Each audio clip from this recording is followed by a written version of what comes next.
ഇത്രയും ബിസി ആയിട്ട് ബിസിനസ്സിലും ഇഷ്ടങ്ങളും എല്ലാം ഇങ്ങനെ കൊണ്ടുപോകുന്ന ഇക്ക പറയുന്നുണ്ട്, ഇക്കയ്ക്ക് 2 മണിക്കേ വീട്ടിൽ ചെല്ലുള്ളൂ മിനിമം. അപ്പൊ ഒരു 3 മണിക്ക് ഉറങ്ങി ദിവസം 5 മണിക്കൂർ കൂടുതൽ ഉറങ്ങാനും പറ്റില്ല. 8 മണിക്ക് ശേഷം വീട്ടിലിരുന്നാലും സഫോക്കേഷനാണ്. എങ്ങനെയും ചാടി ഇറങ്ങി പുറത്തേക്ക് ഓടുന്നു പറയണു. അപ്പൊ ഇത്രയും 365 ദിവസവും 7 ദിവസവും എല്ലാ ആഴ്ചയിലും വർക്ക് ചെയ്തുകൊണ്ടിരിക്കുന്ന ഒരു വ്യക്തിയല്ലേ. അപ്പൊ ഇടയ്ക്ക് ഇതിൽ നിന്നും ഒന്ന് മാറി എനിക്കൊരു ഒന്ന് ഫ്രഷ് ആവണമെന്നോ ഒന്ന് ചേഞ്ച് ചെയ്യണമെന്നോ അങ്ങനെ ഒരിക്കലും അങ്ങനെ തോന്നാറില്ലേ?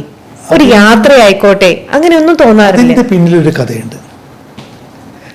അതായത് ഞാൻ എൻ്റെ ജീവിതത്തെ ബിസിനസ്സിലേക്ക് ഇറക്കിയതാണ്. ഞാൻ മുമ്പ് പറഞ്ഞല്ലോ, സംസാരിക്കാത്ത ഒരു സ്ത്രീ ആയിരുന്നു എൻ്റെ വൈഫ് എന്നുള്ളത്. അപ്പം ഞാൻ അങ്ങനെ കല്യാണം കഴിച്ചു. അപ്പം നമ്മളെന്താ ഇത് പറയാന്നറിയില്ല. അപ്പോൾ ഞാൻ ആദ്യമായിട്ട് മലമ്പുഴയാണ്.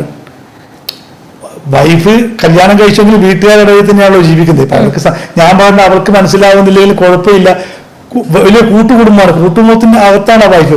അപ്പൊ ഞങ്ങൾക്ക് നിർബന്ധിച്ച് പറഞ്ഞു, നിങ്ങളൊരു ടൂർ പോകണ്ട, കല്യാണം കഴിഞ്ഞ് ഹണിമൂൺ ട്രിപ്പ് പോകണ്ടേ. അപ്പൊ എനിക്കതിനെ കുറിച്ചൊന്നും അറിയില്ല, പോയില്ല. ട്രിപ്പ് പോകാനായിട്ട് പാലക്കാട് മലമ്പുഴയാണ് ആദ്യമായിട്ട് പോകുന്നത്. അപ്പൊ അവിടെ ഡ്രൈവറേക്ക് വിട്ടു, വണ്ടി മറ്റേ വൈഫിന്റെ ഭാഗത്ത് നിന്ന് കാറുണ്ട്, വണ്ടിയൊക്കെ വിട്ടൊന്ന് മലമ്പുഴയിലേക്ക് പോയി. മലമ്പുഴയിലേക്ക് പോയിട്ട് ഇറങ്ങി. എനിക്ക് അവളോട് പറയാനൊന്നും അറിയില്ല, എന്താ പറയേണ്ടതെന്ന്. അവൾക്ക് എന്നോടും പറയാൻ അറിയില്ല. അപ്പോൾ ചുറ്റും നിൽക്കുന്ന ഒരുപാട് കാമുകിമാർ, ഭാര്യ ഭർത്താക്കന്മാർ മലമ്പുഴയിലേക്ക് ഇറങ്ങാൻ പറഞ്ഞ് അവർ ചിരിച്ച് കളിച്ച് നടക്കുന്നുണ്ട്, സംസാരിക്കുന്നുണ്ട്. എനിക്ക് കരച്ചിൽ വന്നു.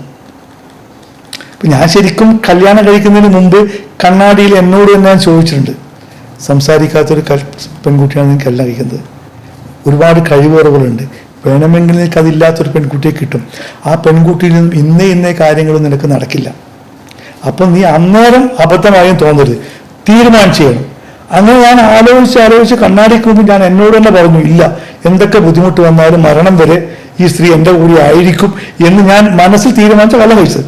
പക്ഷെ ഇങ്ങനെ അവിടെ പോയപ്പോൾ ഞാൻ വല്ലാതെ ഇതായി. തിരിച്ച് റൂമിലൊന്ന് ബാത്റൂമിൽ കയറിയാൽ കുറേ നേരം കരഞ്ഞു. കാരണം എനിക്കതൊന്നും പറയാൻ പാടില്ല. അതുവരെ ഒരു കല്യാണം കഴിച്ചൊരു 10 സമയം പാട് പോയത്. അതുവരെ വീട്ടുകാരുടെ ഇടയിലാണ് എനിക്ക് അവരോട് സംസാരിക്കേണ്ട കാര്യമില്ല, സംസാരിക്കാറില്ല. ഈ ഒറ്റയ്ക്ക് വന്നപ്പോഴാണ് ഒരു കാര്യം അങ്ങനെ ഇങ്ങനെ പറയാൻ പറ്റുന്നില്ല. അന്ന് തീരെ സംസാരിക്കില്ല, ഒരു വാക്കുപോലും പറയില്ല, ചെവിയും കേൾക്കില്ല. അപ്പൊ എങ്ങനെ പറയും? ബാത്റൂമിൽ കയറി കുറേ നേരം കഴിഞ്ഞ് പിന്നെ കരച്ചിലൊക്കെ മാറ്റി പോയി. ഞാൻ തന്നെ ചോദിച്ചു, നീ ഒരു തീരുമാനം എടുത്തില്ലേ? നീ അന്ന് കല്യാണം കഴിക്കുന്നതിന് മുമ്പ് നീ ഒരു തീരുമാനത്തിൽ പിന്നെ നീ വിഷമിക്കേണ്ട കാര്യം എന്താ? അപ്പം അന്ന് ഞാനൊരു തീരുമാനം എടുത്തോണ്, ചിലപ്പോൾ ആ ഒരു ലൈഫ് ഉണ്ടല്ലോ, എനിക്ക് ഒരുപാട് ആസ്വദിക്കാൻ പറ്റില്ല, ഒരുപാട് എൻജോയ് ചെയ്യാൻ പറ്റില്ല, അതങ്ങ് വിടണം, ഫുൾ ടൈം കച്ചവടത്തിലേക്ക് പോകണം. നിനക്ക് എന്താണോ നേടിയെടുക്കാൻ പറ്റുക അതിനെ ഇൻവോൾവ് ചെയ്യുക. നേടാൻ സാധിക്കാത്തതിനെ ആഗ്രഹിക്കരുത്, നേടാൻ പറ്റുന്നതിൽ ഇൻവോൾവ് ചെയ്യുക. അങ്ങനെ ആ സമയം മുതലാണ് ഞാൻ മുഴുവൻ സമയ കച്ചവടക്കാരനായി മാറി. രാവിലെ വീട്ടിൽ നിന്ന് ഇറങ്ങിപ്പോവും. അതിനെനിക്ക് ഹാപ്പിനെസ് കിട്ടുന്നുണ്ട്, അതിന് വളർച്ചയുണ്ട്. അതുകൊണ്ട് ജീവിതത്തിൽ എന്തുവരെ ഞാൻ ടൂറ് പോയിട്ടില്ല. ഇപ്പം മകള് കല്യാണം കഴിച്ചപ്പോൾ എൻ്റെ മകൾക്ക് ഇതൊക്കെ അറിയാം, എൻ്റെ വിഷമം അറിയാം, അവളുടെ ഉമ്മാക്കുള്ള പരിമിതി അറിയാം, ഞാൻ ടൂറ് പോകാത്തത് എന്താണെന്നറിയാം. പക്ഷേ അവൾ കല്യാണം കഴിച്ചപ്പോൾ അവളും മരുമോനും പോകുമ്പോൾ വൈഫിനെ കൊണ്ടുപോകും, ചിലപ്പോൾ എന്നെ നിർബന്ധിച്ച് കൊണ്ടുപോകും. ഞാൻ പോകാറില്ലെന്ന് അവർക്കറിയാം, അവർ പോകാറുണ്ട്, എപ്പോഴും അവർ നിർബന്ധിച്ച് കൊണ്ടുപോകാറുണ്ട്. ഇപ്പം അവരെ കൂടി എങ്ങോട്ട് 1-2 തവണ ഞാൻ പോയിട്ടുണ്ട്, അല്ലാതെ ഞാനെങ്ങും പോയിട്ടില്ല. എൻ്റെ ഇൻവോൾവ് കംപ്ലീറ്റ് ബിസിനസ്സിലേക്ക്. അപ്പം നമുക്ക് ആഗ്രഹം നടക്കുന്നത് നമ്മൾ ആഗ്രഹിക്കാവും, നടക്കാത്ത അതൊരു ഉപദേശം കൂടിയാണ്. നടക്കില്ല എന്ന് തോന്നുന്നത് നമ്മൾ ഒരുപാട് ആഗ്രഹിക്കാൻ പാടില്ല. അപ്പം മാനസിക ടെൻഷനും വിഷമവും ഉണ്ടാവും. നമുക്ക് നടക്കുമെന്ന് തോന്നുന്നത് ആഗ്രഹിക്കുക, അതിൽ അങ്ങനെയാണ് ഞാൻ മുഴുവൻ സമയ കച്ചവടക്കാരനായി മാറിയതും.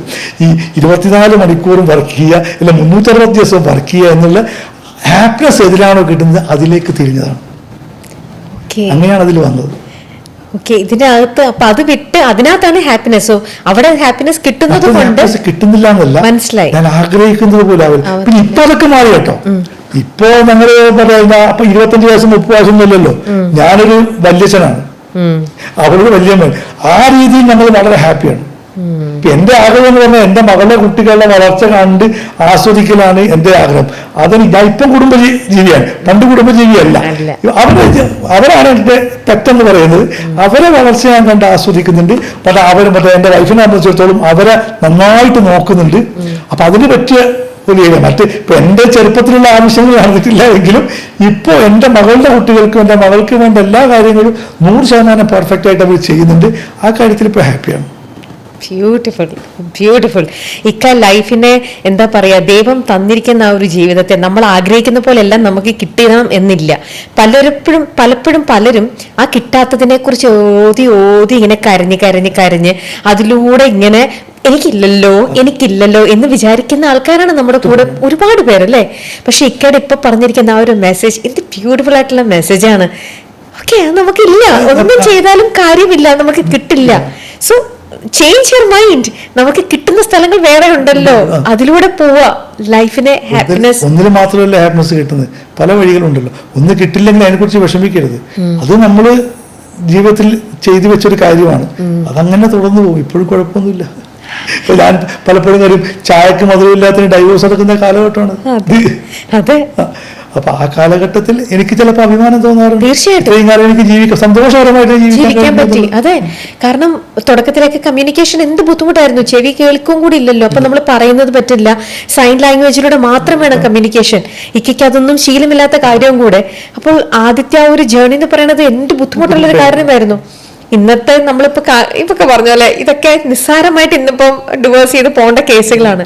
പക്ഷെ ഇക്ക അവിടെ ബ്യൂട്ടിഫുൾ ആയിട്ട് സ്ട്രോങ് ആയിട്ട് നിന്നു. ഇന്നും നിങ്ങളുടെ റിലേഷൻ വളരെ സ്ട്രോങ് ആൻഡ് സ്മൂത്ത് ആയിട്ട് നിൽക്കുന്നത് അതൊക്കെ എനിക്ക് വളരെ നല്ലൊരു വൈഫാണ് കേട്ടോ അവര്. അന്നത്തെ കാലത്ത് പറ്റിയില്ല എന്നുള്ളൂ. ഇന്നത്തെ ഇപ്പൊ നമ്മളൊക്കെ വല്യച്ഛനും വല്യമ്മയായിട്ട് ജീവിക്കുന്ന ഒരു ജീവിതം ഉണ്ടല്ലോ, ആ ജീവിതത്തിൽ ഏറ്റവും ആപ്റ്റായിട്ടുള്ള എന്നെ കുറിച്ച് മാത്രം, എന്നെയും എൻ്റെ മകളെയും എൻ്റെ മകളുടെ കുട്ടികളെ കാര്യങ്ങൾ മാത്രം ചിന്തിക്കുന്ന, എൻ്റെ ഉമ്മയൊക്കെ പണ്ട് ചിന്തിച്ച പോലെ ചിന്തിക്കുന്ന ഒരു സ്ത്രീയാണ്. നല്ലൊരു വൈഫിനെ കിട്ടി അല്ലേ? തീർച്ചയായും. ബ്യൂട്ടിഫുൾ. വിത്ത് ദാറ്റ് ആ ഒരു ബ്യൂട്ടിഫുൾ മെസ്സേജോട് കൂടി തന്നെ നമുക്കിത് വൈൻഡ് അപ്പ് ചെയ്യാം. അതിനു മുമ്പേ ഇക്ക വലിയ ആഗ്രഹം എന്താന്ന് ചോദിച്ചാൽ ബിസിനസ് സൈഡ് വഴി പോകണം. പക്ഷെ അതിനെക്കാട്ടിലും മനസ്സിന്റെ ഉള്ളിൽ ഇത്രയും നേരത്തെ സംസാരത്തിൽ നിന്ന് എനിക്ക് മനസ്സിലാക്കാൻ പറ്റിയത് നല്ല ഒരു സിനിമയുടെയും കൂടെ ഭാഗമാവാനായിട്ട് ആഗ്രഹിക്കുന്നുണ്ട് അല്ലേ? അതുതന്നെയായിരിക്കും മുന്നിൽ ഇക്ക ഇപ്പോൾ ആഗ്രഹിച്ചു കൊണ്ടേയിരിക്കുന്ന, സ്വപ്നം കണ്ടുകൊണ്ടേയിരിക്കുന്ന ഒരു ഭാഗം എന്ന് പറയുന്നത് അല്ലേ? ഒരു നടനായി, ഒരു ബിസിനസ്സുകാരനായിട്ട് ഞാൻ അറിയപ്പെടുന്നുണ്ട്. പക്ഷെ എനിക്കൊരു ആക്ടറായിട്ട്, ഒരു നടനായിട്ട് നാലാളെ മുന്നിൽ അറിയണമെന്ന് വളരെ ആഗ്രഹമുണ്ട്. ചിലപ്പോൾ ദൈവം നടത്തിത്തരുമായിരിക്കും. അതിന് വേണ്ടിയിട്ട് എന്തെങ്കിലും ഇനി പോയിട്ട് ഒരു ആക്ടിങ് പഠിക്കാനോ ഒരു ആക്ടിങ് സ്കൂളിൽ പോവുകയോ അല്ലെങ്കിൽ അതിന്റെ ഒരു വർക്ക്ഷോപ്പിന്റെ ഭാഗമാവാനോ അങ്ങനെ ആഗ്രഹിക്കുന്നുണ്ടോ? സിനിമയിൽ അവസരം തരുമ്പോൾ അവര് ക്ഷണിക്കുന്ന വർക്ക്ഷോപ്പുകളുണ്ട്, അതിലൊക്കെ ഞാൻ പോകാറുണ്ട്. ഇപ്പൊ ഞാൻ ഡാൻസ് പഠിക്കാൻ വേണ്ടിയല്ല, ഈ മെയ്വഴക്കം കിട്ടാൻ വേണ്ടി ഡാൻസ് പഠിക്കാൻ വേണ്ടി തയ്യാറാണോ? നമ്മള് പ്രായം എന്ന് പറയുന്നത് പ്രായമായതുകൊണ്ടേ മരിക്കുന്നുണ്ടോ? ചെറുപ്പക്കാർ ഇഷ്ടംപോലെ മരിക്കുന്നു. അസുഖം പ്രായമായവർക്കേ വരുന്നുണ്ടോ? ഇല്ലാത്തവർക്ക് വരുന്നു. അപ്പൊ ഈ മരണത്തിനോ അസുഖത്തിനോ ഒന്നും പ്രായം ഒരു പ്രശ്നമേ അല്ല. അപ്പൊ നമ്മൾ മറ്റൊരാളുടെ കണ്ണിൽ നമ്മൾക്ക് എന്ത് പ്രായമാണ്, അതാണ് നമ്മുടെ പ്രായം. കലണ്ടറിൽ നോക്കിയിട്ട് പ്രായം തീരുമാനിക്കണ്ട. ഇപ്പൊ നിങ്ങളുടെ കണ്ണിൽ എന്നൊക്കെ എന്ത് പ്രായം തോന്നിക്കുക, അതാണ് പ്രായം. ഒരു സംവിധായകൻ എന്നെ കാണുന്ന പ്രായം നോക്കിയാൽ മതി. എന്നോട് വെള്ളത്തിലെ പ്രദേശം പറഞ്ഞൊരു കാര്യമുണ്ട്. ഇപ്പൊ ഞാനവിടെ ഓഡീഷന് പോയപ്പോ അന്ന് എനിക്ക് തോന്നുന്നു 57 വയസ്സം കണ്ടാണ്. ഞാൻ 57 വയസ്സ് എഴുതി കൊടുത്ത്. അപ്പൊ എന്നെ ക്യാരക്ടർ സെലക്ട് ചെയ്ത് ജയസൂരിയുടെ അമ്മാവനായിട്ടാണ്. ലൊക്കേഷത്തിൽ പുള്ളി പറഞ്ഞു 57 വയസ്സെന്ന് പറഞ്ഞുകൊണ്ടാണ് അമ്മാവനായത്. ആ ജയസൂരിയുടെ കൂട്ടുകാരനായിട്ട് റഫീഖിന് പറ്റുമായിരുന്നു. പക്ഷെ 57 വയസ്സ് തന്നെ അങ്ങനെ കൂട്ടുകാരനാക്കാൻ പറ്റും. ഇപ്പൊ കണ്ടപ്പോ തോന്നി അത് മതിയായിരുന്നു എന്നുള്ളത്. മറ്റേ കാലത്ത് നല്ല കേട്ടാണ്. അപ്പൊ ഒരു സംവിധാനം ഞാൻ പറയുന്നത് എന്റെ പ്രായം നിങ്ങൾ നോക്കണ്ട, നിങ്ങൾ എന്ത് പ്രായമാണോ എനിക്ക് കാണുന്നത് ആ പ്രായത്തിലേക്ക് എടുക്കും. ഇപ്പൊ 2026 തന്നെ ഇക്ക ആഗ്രഹിക്കുന്ന പോലത്തെ നല്ല ശ്രദ്ധിക്കപ്പെടുന്ന ഒരു കഥാപാത്രം, അതും നല്ല ഒരു ടീമിന്റെ കൂടെ ആ ഒരു ശ്രദ്ധിക്കുന്ന കഥാപാത്രം ഇക്കനെ തേടി എത്തട്ടെ എന്ന പ്രാർത്ഥനയോടെ, നല്ലൊരു ആശംസയോടുകൂടി ഹാപ്പി ന്യൂ ഇയർ. അപ്പോ നമുക്ക് കാണാം. ഇനി നമ്മൾ തമ്മിൽ കാണുമ്പോൾ ഇതേപോലെ ഞാൻ ഇക്കയുടെ മൂവിയുടെ ആ കഥാപാത്രത്തെ കുറിച്ച് പറയുന്ന ഒരു ഇന്റർവ്യൂയിലൂടെ തന്നെ ആവട്ടെ ഞാൻ ഇക്കനെ കാണാൻ പോകുന്നത്. തീർച്ചയായും എനിക്കും പ്രേക്ഷകരോട് പറയാനുള്ളതാണ്, ഇനിയിപ്പോ നിങ്ങൾ ഇന്റർവ്യൂ ചെയ്യുമ്പോൾ എന്നൊരു അറിയപ്പെടുന്ന ഒരു ഇന്റർവ്യൂ ചെയ്യാൻ ദൈവം സഹായിക്കട്ടെ എന്ന് കാര്യമുണ്ട്. ഇപ്പോഴും നിങ്ങളെപ്പോഴത്തെ ആളും ഇന്റർവ്യൂ ചെയ്യാൻ വന്നതിന് ഒരുപാട് സന്തോഷവാനാണ്. തീർച്ചയായിട്ടും ഞാൻ എളിമോട്ട് പറയുന്നില്ല, അത്രയും നിങ്ങളൊന്ന് ഇന്റർവ്യൂ ചെയ്യാനുള്ള ആളായി എത്തിയെന്ന് എനിക്ക് തോന്നിയിട്ടില്ല, വെറുതെ പറയുന്നില്ല. എനിക്കും ആഗ്രഹമാണ് നല്ലൊരു ടീമിന്റെ കൂടെ. എനിക്ക് നായകനായിട്ടോ വലിയൊന്നും വേണ്ട, 1 or 2 രീതി 4 ആള് കണ്ടാൽ ഇന്ന് സിനിമയുള്ള ആളല്ലേ, ഇങ്ങനെയുള്ള ആളല്ലേ എന്ന് പറയുന്ന ഒരാളായി മാറണമെന്നൊരു അതിയായ ആഗ്രഹമുണ്ട്. ആഗ്രഹം ഈ ഇന്റർവ്യൂടെ സാധിക്കട്ടെ എന്ന് ഞാൻ ആഗ്രഹിക്കുന്നു. തീർച്ചയായിട്ടും നടക്കും. സോ എല്ലാവിധ ആശംസകളും നേരുന്നു. താങ്ക് യു ഇക്ക, താങ്ക് യു സോ മച്ച്. തീർച്ചയായും.